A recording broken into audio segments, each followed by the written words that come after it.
18 ноябрь 2020 жыл. Эми мынаны караңыздар.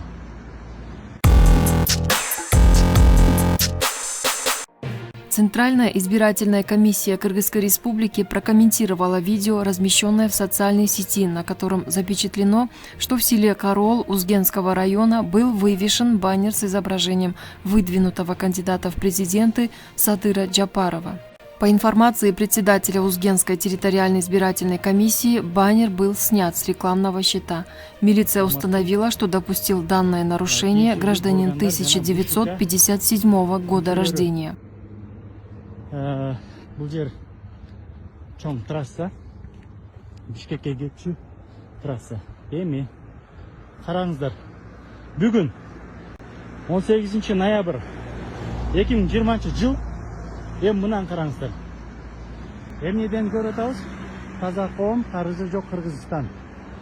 Карол коому жана Карол айыл өкмөтүнүн так маңдайында ушундай жарыя илинип турат.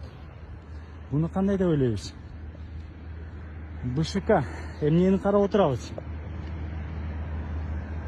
Я. Урматтуу Горшайком. Бун мүчөлөрү жана төрайымы. Бул Бишкектен Ошко карай жол. Эми бул жакка караңыздар. Шайлоо башталып элек. Предвыборный кампания башталып элек, эч кандай жарыя кете элек. Админ ресурс уже башталыптыр. Эмнени билдиргиле? Биз кимди өзгөрттүк?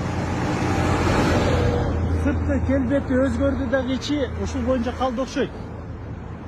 Ушул боюнча бир аз комментарий берип, информация берип, бир неме болуп койсоңуздар, карап койсоңуздар, аябай жакшы болот эле.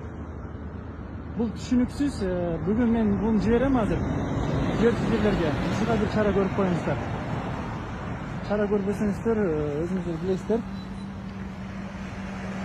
Эң кызыктуусу сиздер. Ошондуктан баарыңыздарды көңүлүңүздөрдү бурам. Карол айыл өкмөтү, Өзгөн району.